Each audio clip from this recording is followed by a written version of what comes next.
What's up, everybody? Brett Mix here of Macho Wrestling 101. I'm here for the Bad Blood 2024 review from Atlanta on October the 5th, 2024. But before we get there, just wanted to thank the subscribers on my channel. I'm almost at the 500 subscriber milestone. Just need 9 more. So I've been paying attention to that as of late, and I just wanted to thank people because I'm close. Anyways, let's get to the event tonight from Atlanta. That's why there were a lot of legends there. It's a hotbed for wrestling, especially when WCW was alive. We had 5 matches tonight, and we clocked in at just over 3 hours and a half. And record attendance, grossing attendance, I guess, for the event in Atlanta by Triple H. And we had the 5 matches. On my predictions, I got 3 out of 5 correct. The one of the 2 I got wrong was the disqualification one with Liv and Rhea. But let's go over the event from start to finish. I think that's the best way to do this. We opened it up with a Hell in a Cell match, and I predicted that. And that's another thing I predicted. I predicted the entire order of the event from start to finish. I said that should be this way. I knew that if the tag team main evented, that the Hell in a Cell was going to be first, because in the Triple H era, he always puts the second most important match first. If it's not in the main event, it's going to be first. So right when they set up the Hell in a Cell, I just kind of nodded, and I predicted CM Punk would win because he should win. His character needs it badly, and he did win. So they made the right move there. And not only that, but the match was a banger. It's a 4.5 star match. I think I gave it 4 stars and a quarter, but I could see it being 4.5. They hit all their spots beautifully. The fact that they both bladed really soon into the match helped its appeal, helped it look like a war, and they didn't try to wipe the blood off right away. They did a good job with everything in this match. I don't think there was any bad in the match. Yeah, CM Punk kind of collapsing afterwards. If that was real, they would have not shown it. They would have had cameras on it, of course, for documentaries and legal reasons. But they wouldn't show it live when people giving him an oxygen mask. They wouldn't show that stuff if it was real. So I'm not denying that the guy wasn't hurt.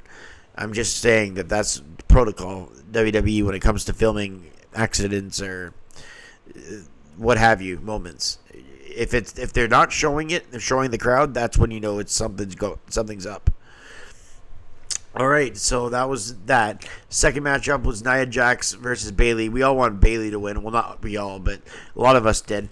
But we didn't really see it coming. I called this the easiest prediction to make of all those matches tonight, and it really was. I thought Nia Jax and Bayley, they put in a decent match because they're both veterans, but it had a couple of rough moments.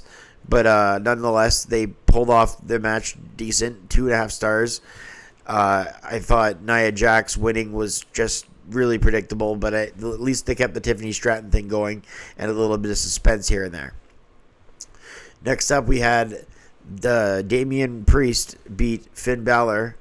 I predicted that as well because the Judgment Day and the New Bloodline, Solo and Finn Balor need to be treated better. The whole Judgment Day, this new Judgment Day 2.0, who's the leader? McDonuts. You got Dominic, who's mustache and he's hanging from a cage. You got I feel sorry for poor Liv Morgan in there. Finn Balor. See, that's the problem. Finn Balor isn't going to win a serious singles match. Ever since he became world champion, and then they lost it the next day because he was injured or whatever. He's lost his steam and he hasn't brought it back. He has to be the demon to do that. And even when he does that, it's not guaranteed to win. So yeah, when he did the coup de grace and Cole's like, how the hell he's going to steal the damn match? I'm just thinking, okay, Cole, calm down. He's not going to win. And then he didn't win when he kicked out. And good for Priest for winning, but you could see it a mile away. And poor Finn Balor, poor Judgment Day. I gave that match 3 stars. Moving on, we had a promo segment with Triple H talking about Crown Jewel, which got booed. I thought that was hilarious. He's saying it's going to be champion versus champion. Well, isn't that what the Survivor Series is usually for? It's not about Survivor Series traditional matches, unfortunately, anymore. So isn't that exactly what it's for now? I don't like this because if you're going to have a WWE that has 2 world champions, don't make them face each other, because if you do, you're going to make the other look weak when they lose. And Triple H said we would get a loser and a winner. So you're going to make one of your world champions lose automatically? That doesn't sound good. They got to think of these things. But they don't, and it's going to make the brand look worse too. Everything about that will make it look worse.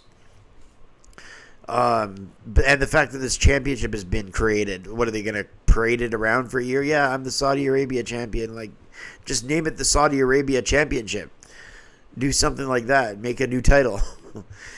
Anyways, the Gunther and Goldberg interaction was priceless. Gunther saying, "I got 3 minutes for you," was amazing, given how Goldberg's match time isn't extravagant, to say the least. That segment was done very well. I thought Liv Morgan and Rhea Ripley was okay. Ripley had her fire. Liv did a decent job, but I didn't see the DQ coming. Raquel Rodriguez, if she joined the Judgment Day, it would add some prestige. But we'll see what happens there. Got that one wrong. And I gave it a star and 3/4. Moving on, we had the main event now, match 5. See, it went quick. Just 3.5 hours. We had 5 matches. And that is the main event between Solo Sikoa and his his bodyguard, Jacob Fatu, and up against Cody Rhodes and Roman Reigns. And it looked like Reigns has lost a bit of steam a little bit. That just might be me. Maybe it's just the fact that he didn't come out with the title, and that's just such a rare sight. And no Paul Heyman. And the entrance seems a little different, and he acts a little different with the crowd. Maybe that's just the things that I was missing in the match, but the match was fine. Just the pacing was a little here and there. And I really think it's because Solo you can't believe him. Jimmy Uso showing up was semi-predictable, but The Rock showing up wasn't predictable.